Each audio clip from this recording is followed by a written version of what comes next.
Bismillahirrahmanirrahim. Assalamualaikum warahmatullahi taala wabarakatuh. Buat teman-teman viewers YouTube yang ingin mengetahui bagaimana cara untuk melakukan cerai baik itu gugat maupun talak di pengadilan agama, ada setidaknya syarat-syarat yang harus dilengkapi agar tidak nanti ketika datang ke pengadilan agama itu datang dengan percuma. Jadi datang habis itu karena syaratnya kurang, akhirnya kita tidak dapat mendaftarkan perkara kita. Yang pertama adalah fotokopi KTP atau kartu keluarga. Itu penting karena hal ini akan menjadikan identitas, bahkan sesuatu yang wajib dimiliki oleh para penggugat. Jadi jelas penggugatnya nanti siapa, tergugatnya juga siapa. Itu yang pertama.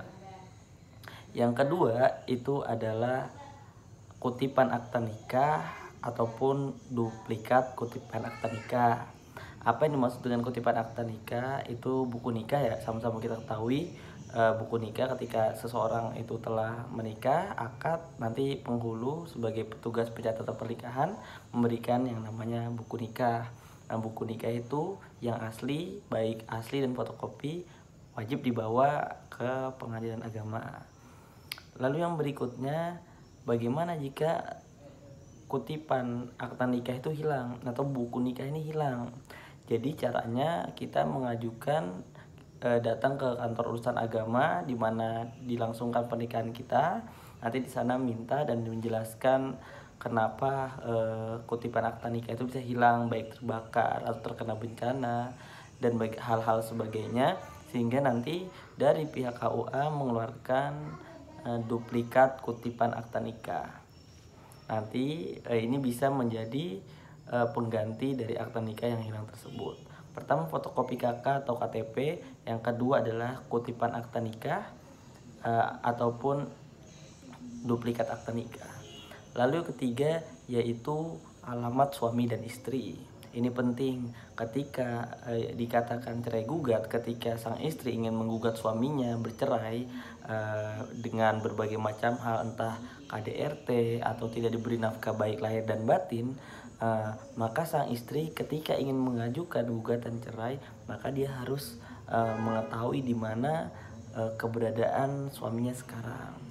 Fungsinya apa? Ketika kita mengetahui di mana keberadaan suami kita yang akan kita gugat, ini akan memudahkan pihak pengadilan untuk memberikan surat pemanggilan kepada suami Anda atau pihak tergugat.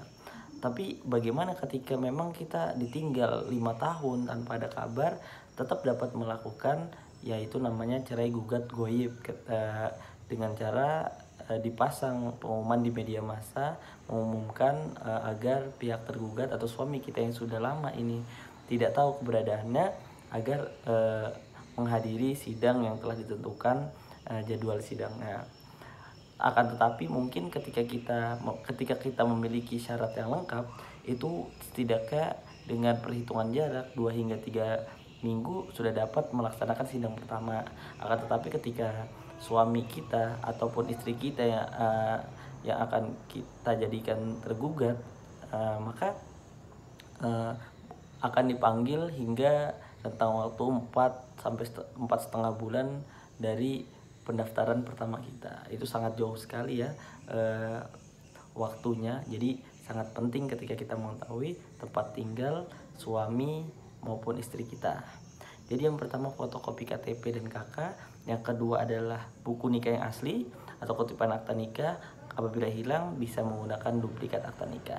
Lalu yang ketiga adalah alamat suami dan istri. Ada 3 ini. Lalu bagaimana ketika suami kita tadi goib ya, itu kita ada hal yang harus kita lengkapi berikutnya, yaitu surat keterangan goib. Nanti biasanya dari pengadilan agama akan memberikan template bagaimana surat keterangan goib tersebut. Lalu atau bisa juga kita bisa datang ke RT kita. Biasanya RT juga punya template bagaimana cara menjelaskan surat keterangan goib. Hal ini dapat mendukung untuk menjadi syarat ketika kita mendaftarkan perkara kita di pengadilan agama.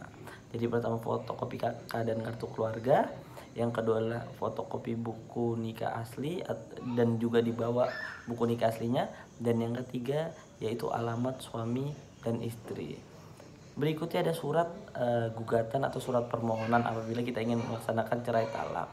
Namun biasanya di setiap pengadilan agama itu ada namanya pos bakum, pos bantuan hukum, di mana pos bakum itu menjadi tempat membantu kita untuk membuat surat gugatan maupun surat permohonan, dan ini sangat membantu. Biasanya nanti ketika persyaratan kita lengkap, kita dapat diarahkan ke pos bakum tersebut untuk membuat surat gugatan maupun surat permohonan. Dan saya sarankan apabila tidak dapat atau bingung bagaimana cara membuat surat gugatan, dapat meminta bantuan untuk diarahkan ke pos bantuan hukum agar dibuatkan nanti surat gugatan ataupun surat permohonannya. Jadi dan yang terakhir yang paling penting adalah uang tunai. Jadi perkara itu dapat didaftarkan pada hari itu juga ketika kita ingin mendaftar, yaitu ketika kita memiliki dana untuk mendaftarkan perkara. Jadi bagaimana cara penghitungan perkara tersebut? Jadi ada berbagai macam caranya, maksudnya penghitungannya itu tidak setiap orang tuh sama. Perhitungannya itu ditentukan dengan jarak di mana penggugat tinggal dari pengadilan agama atau tergugat tinggal dari pengadilan agama. Semakin jauh maka tentu biayanya akan semakin tinggi, dan semakin dekat daerah tempat tinggal penggugat atau tergugat, suami atau istri ini yang ingin bercerai dari pengadilan agama, maka biayanya akan ringan pula. Lalu bagaimana ketika keluarga kita ingin melaksanakan gugat cerai akan tapi tidak memiliki dana? Dapat dilakukan namanya prodeo, yaitu kita dapat melaksanakan perkara, mengikuti sidang dengan cuma-cuma atau alias gratis. Namun hal ini juga kita harus menambah dengan keterangan surat keterangan tidak mampu dari RT, lalu diketahui oleh camat, juga diketahui oleh lurah. Dan biasanya untuk lebih mudah lagi nanti minta keterangan ke pengadilan agama. Namun tanpa hal tersebut, intinya ada 5 hal yang harus kita miliki agar ketika kita datang mengajukan gugat cerai maupun cerai talak di pengadilan agama, kita tidak perlu bolak-balik. Yang pertama, persiapkan fotokopi KTP dan KK. Yang kedua, persiapkan juga buku nikah, kutipan akta nikah yang asli maupun duplikat kutipan akta nikah. Yang ketiga yang harus kita siapkan adalah alamat tempat tinggal istri sekarang dan alamat tempat tinggal suami sekarang. Lalu yang keempat yaitu surat permohonan ataupun surat gugatan, dan yang terakhir adalah uang cash dan dana untuk mendaftarkan perkara kita. Oke, untuk teman-teman pesan terakhir, mungkin kita sekarang lagi ada masalah, mungkin kita sudah tidak sabar, akan tetapi ingat, cerai itu adalah perbuatan yang halal, akan tetapi cerai adalah perbuatan halal yang dibenci oleh Allah Subhanahu wa taala. Sebelum memutuskan untuk bercerai, ingatlah untuk sama-sama kita sholat istikharah, kita serahkan diri, bertawakal kepada Allah Subhanahu wa taala agar kehidupan rumah tangga kita yang mungkin sekarang berantakan dapat kembali utuh sebagaimana di awal-awal pernikahan kita. Mungkin itu saja yang bisa dapat saya sampaikan. Semoga ilmunya dapat bermanfaat buat teman-teman. Wabillahi taufiq wal hidayah. Wassalamualaikum warahmatullahi taala wabarakatuh.